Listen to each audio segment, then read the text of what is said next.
In semi-arid Africa, rainfall runoff can be turned into a productive resource through water harvesting. In Burkina Faso, stone lines on the contour slow down runoff. But when combined with zai planting pits, the system is doubly effective.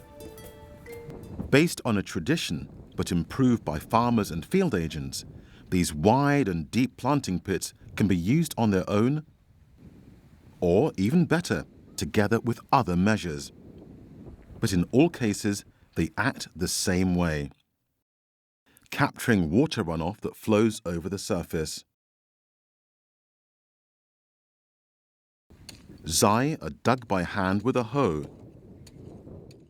They're usually around 25 centimeters in diameter, about 20 centimeters deep, and spaced 90 centimeters apart in each direction. Excavated soil is placed downslope of the hole. Composted manure is precision placed in the zai before millet or sorghum is sown. So when it rains, both moisture and fertility are concentrated exactly where they are required. Ali Ouedraogo was amongst the pioneers of these improved zai, and Salif, his son, has taken over where his father left off. The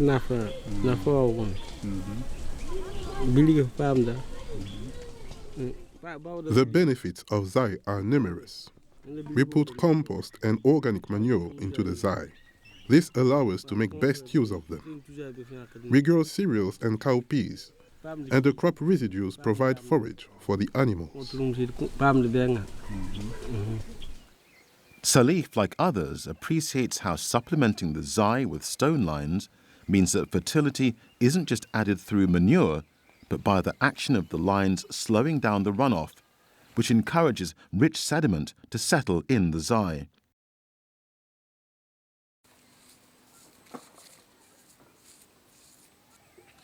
In this area, cereal yields are said to have improved from 1/4 of a ton per hectare to more than double that, thanks to the triple combination of stone lines, zai, and composted manure.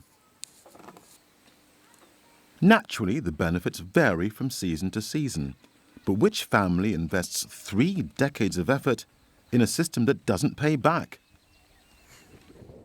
Amadou Kindo is another smallholder who's convinced. Despite being disabled, he's a skillful and industrious farmer. Amadou has brought barren terrain, or zipele as it's known in Burkina Faso, into cultivation.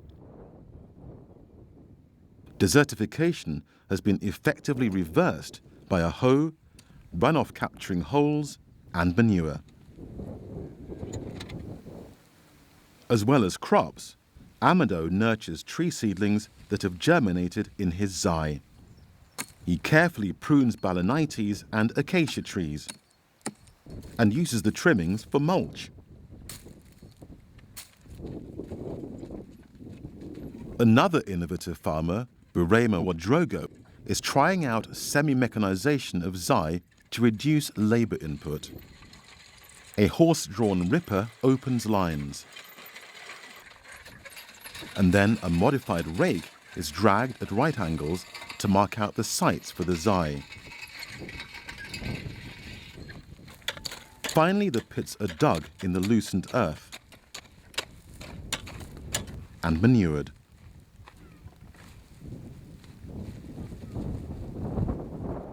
But planting pits are not only used in Burkina Faso. Neighboring Niger also had traditional pits, called tassa. Malam Ali was amongst a farmers' delegation that visited Burkina Faso in the 1980s. This was part of the farmer-to-farmer extension strategy embraced by an early project. They learned improved techniques for reclaiming land, and Malam Ali began to implement those on his return to Niger. The difference is as follows. We used to dig the pits in a haphazard fashion. Now we have learned to dig wider pits and to make them point upslope to capture water.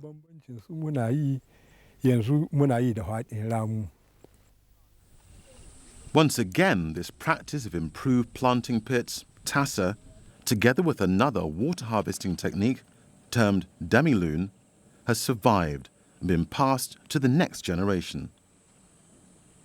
Samaila Ali is Malam's son. Who is there who has not reclaimed land like this?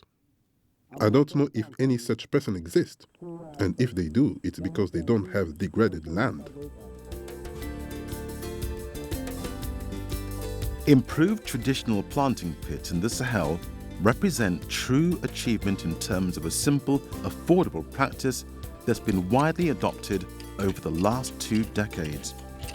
Indeed, the name Zai is now so well known, it's become iconic in Africa.